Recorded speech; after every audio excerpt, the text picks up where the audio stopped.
Good morning all of you. जैसा कि आपको टॉपिक से ही आज पता चल गया है कि आज हम सरगम पढ़ने वाले हैं, तो आज हम जानेंगे कि सरगम क्या है और सरगम सीखने के क्या क्या फ़ायदे हैं, वो हम आज के क्लास में कवर करेंगे। लेकिन उससे पहले मैं आपको बता दूं कि आप मेरे जो चैनल है DNS CCA क्लास में आप जाके उसमें जितने वीडियो अपलोड हैं वो सब ज़रूर देखें, उससे आपको बहुत कुछ सीखने के लिए मिलेगा। एक बात और आपको बता दूं कि जो भी व्यक्ति म्यूज़िक सीखना चाहता है उसके लिए दुनिया में कोई भी शॉर्टकट फार्मूला नहीं है जिसको आप 2 महीने 4 महीने 6 महीने उसको एज़ इट इज़ रट लें, उस पर प्रैक्टिस कर लें और आप म्यूजिशियन बन जाए। ये बिल्कुल नहीं हो सकता, क्योंकि आप जानते हैं कि दुनिया में बहुत सारे ऐसे म्यूजिशियन हैं जिसने पूरी ज़िंदगी म्यूज़िक में लगा दिया, 50 साल 60 साल तक भी वो लोग काम कर लिए म्यूज़िक में, लेकिन उसके बाद भी वो कहते हैं कि आज भी मैं म्यूज़िक को सीख रहा हूँ। वो ऐसा क्यों? वो इसलिए क्योंकि म्यूज़िक जो है वो आता है एक्सपीरियंस से, सेंस ऑफ नॉलेज से।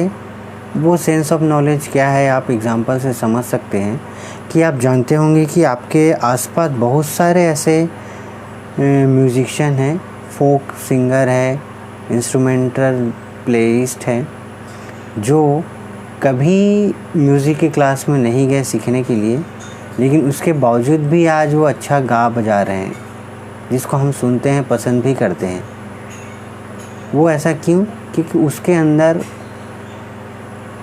कहें तो गॉड गिफ्टेड है या फिर उनकी एक्सपीरियंस से है कि उन्होंने म्यूज़िक के सेंस को समझ लिया, उनके अंदर वो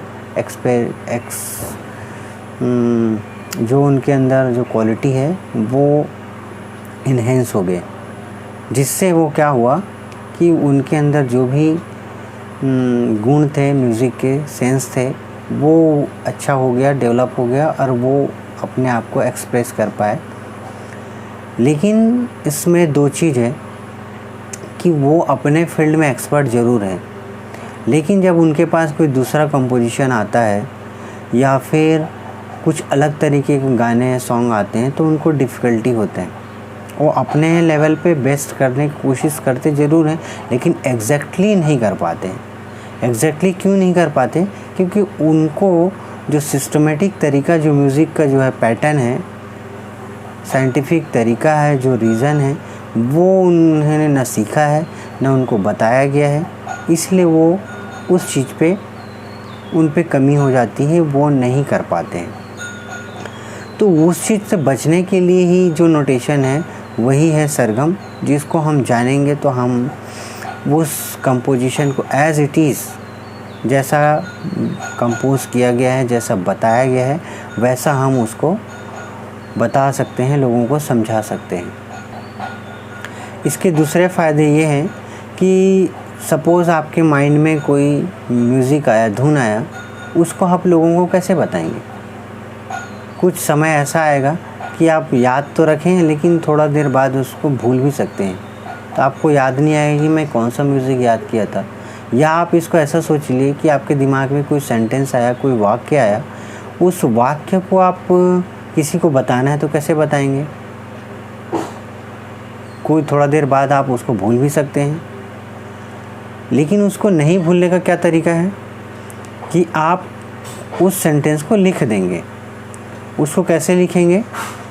या तो आप हिंदी के वर्ड यूज़ करेंगे या इंग्लिश के वर्ड यूज़ करेंगे और उस सेंटेंस को आप लिख देंगे तो क्या होगा कि वो परमानेंटली वो सेंटेंस रिटन फॉर्म में हो जाएगा। लेकिन लिखने के लिए आपने क्या किया? कोई ना कोई स्क्रिप्ट का यूज़ किया। उस स्क्रिप्ट को लिखने से वो आपका सेंटेंस परमानेंटली हो गया। वैसे ही म्यूज़िक में भी नोटेशन पैटर्न है, लिखने के स्क्रिप्ट है, जिसको हमको सीखना चाहिए, और उसी स्क्रिप्ट को ही हम सरगम के फॉर्म में कहते हैं। सरगम एक्चुअली क्या है कि ये 7 स्वरों का कॉम्बिनेशन है, कंसिस्टिंग ऑफ 7 नोट्स। ये आप पहले भी जानते हैं और पढ़ चुके हैं, फिर भी आज का हमारा सिलेबस है तो मैं इसमें कवर करता हूँ कि सरगम है सा रे ग म प ध नी। ये 7 स्वरों का कॉम्बिनेशन है जिससे सरगम बनता है। अभी मैं आपको दिखाता हूँ कीबोर्ड पे। तो चलिए देखते हैं सरगम क्या है।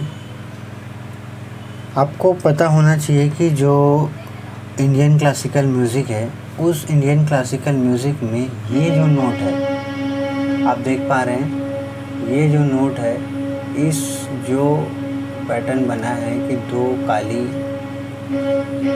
ये जो नोट है 2 काले पट्टी है, इसके पहला वाला जो है इसको सा मान के चलते हैं इंडियन क्लासिकल म्यूज़िक में। तो इसके हिसाब से ये सा रे, फिर ये ग म प ध नी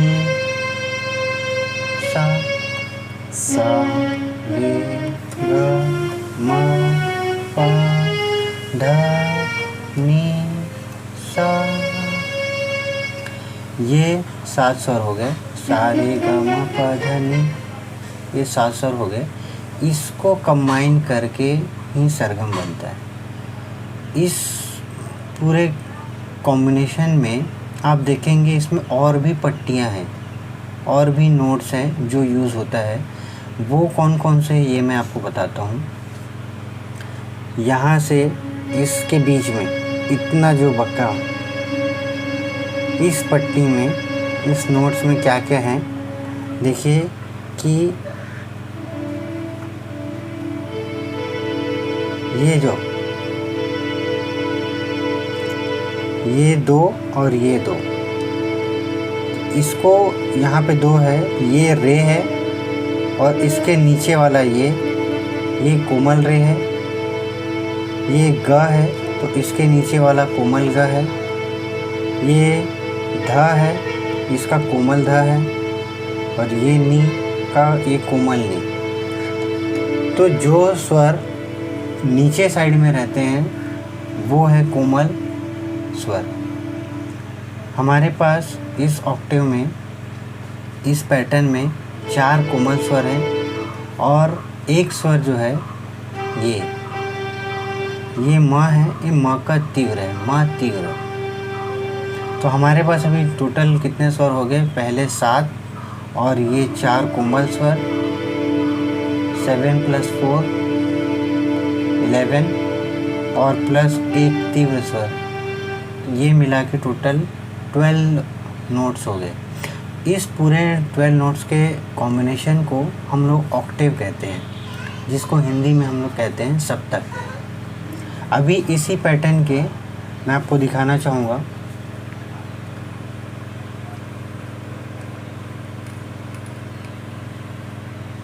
कि यहाँ पे एक पैटर्न यहाँ है, दूसरा यहाँ है, तीसरा यहाँ है, चौथा यहाँ है और एक 5वां इधर। तो कुल मिला के यहाँ पे 5 सेट है, 5 ऑक्टेव है। हारमोनियम में 3 सेट होते हैं। आप जितने भी गाना गाएंगे इसके बीच में ही रहेगा, कोई भी गाना बजाना है वो इसके बीच में ही कंबाइन रहेगा। अभी ये है सरगम, लेकिन इस सरगम से कैसे म्यूज़िक सीख सकते हैं लोग। सरगम से म्यूज़िक यही है कि जो म्यूज़िक है, म्यूज़िक क्या चीज़ है, वो एक ट्यून है, साउंड है। उस साउंड में ही लोग वर्ड डाल देते हैं कुछ ना कुछ। वो वर्ड जब डालते हैं तब वो गाना बनता है। लेकिन वर्ड डालने से पहले जो एक साउंड रहता है, वो साउंड की कुछ फ्रीक्वेंसी होती है। जैसे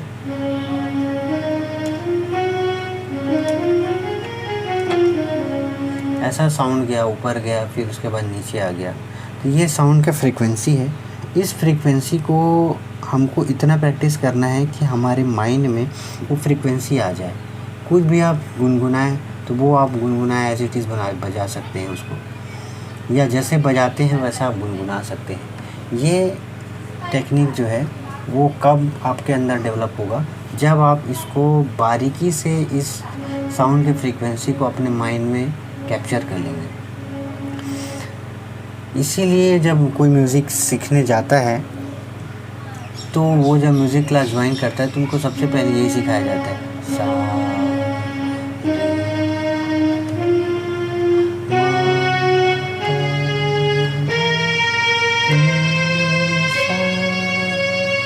ऐसा प्रैक्टिस कराया जाता है। इसलिए कराया जाता है कि आप इतना करें कि इसको इतना बार बोलें कि आपको मुंह खोलते ही वो साउंड सुनाई देना चाहिए।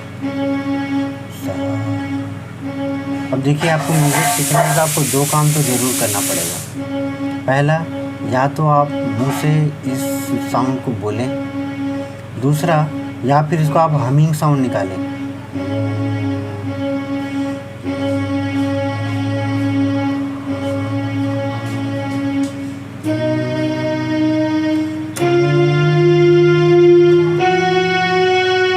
ऐसा हमिंग साउंड के थ्रू आप इसको सीख सकते हैं।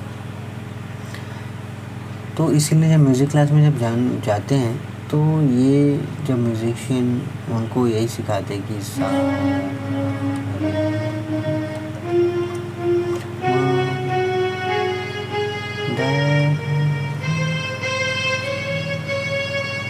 ये कम से कम 1 हफ्ता चलता है। और ये प्रोसेस जो है, जिसको अलंकार कहते हैं, सबसे पहले उनको अलंकार सिखाया जाता है। अलंकार से क्या होगा कि आपके अंदर वो साउंड का सेंस डेवलप होगा। वो सेंस डेवलप होने से ही आप उस साउंड को समझ पाएंगे, गाने के ट्यून को। तो ये था सरगम।